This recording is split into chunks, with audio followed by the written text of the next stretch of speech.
Chapter 8. Jesus was a Jew too. The Rubbles were eating at the kitchen table. Pan Rubble invited him to join them.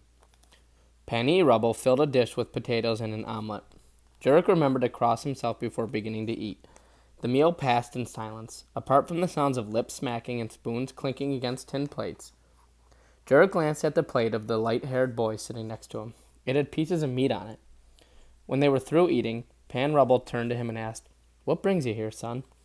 "I'm looking for work." "What's your name?" "Jurek Staniak." "What can you do?" "Anything." "Where are you from?" Jurek shrugged. "How come you don't know?" He told them about how a plane had strafed their wagon. "Papa and Mama just lay there. They didn't talk. The horse was dead. At first some people took me to their village, but the man beat me, so I left. Since then, I've been on the move. If someone beats me, I go somewhere else." "You poor orphan," Panny Rubble said. "You must have been heading east to get away from the Germans," Pan Rubble remarked. Jurek nodded. "I guess so," he said. "You poor orphan," Panny Rubble repeated. "I'll take you on," said Pan Rubble. "You can sleep in the barn or the sheep shed. We'll give you your meals." Matuez Rubble was a big, fat, bald man. His wife Mania was thin and stooped, with a wrinkled face and the hands of someone who had worked all their life. The light-haired boy seemed to be about 12. A young man sitting next to him looked like his brother. At first, Jurek's only work was taking care of the pigs. He didn't mind it at all. They were fed a flour and potato mash that he often ate himself. After a while, he was also given the chore of feeding the cows before milking, and the sheep if there was no one else to do it. The horses were reserved for Pan Rubble and his eldest son. Jurek was afraid of horses. At the same time, however, he admired them and never missed a chance to step into the stable and pet them. Ever since the farmer outside the Warsaw ghetto had abandoned the wagon and sped off with him on his horse, he had felt grateful to horses. The memory of this big, warm body with its short, silky hair galloping beneath him had stayed with him. One day, noticing how he looked at the horses, Franek, the teenage boy, asked, "Would you like me to teach you to ride?" "Yes," Jurek said. "I'll let you know the next time I wash the horses." Franek said, "That's a good time."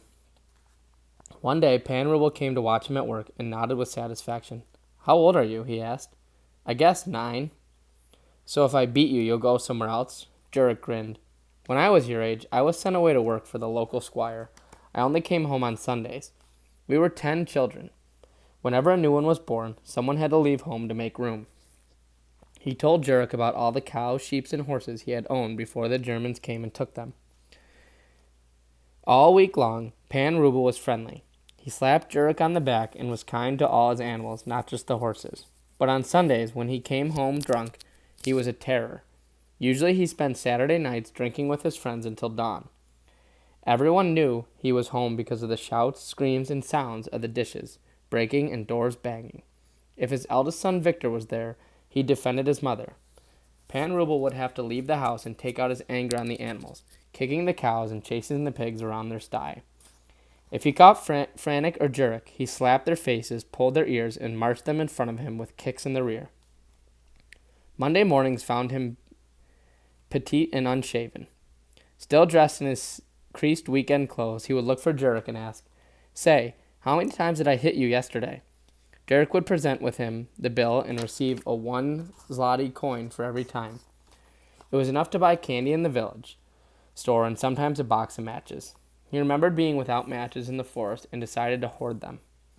One Monday, Franek heard his father ask Jurek the usual question.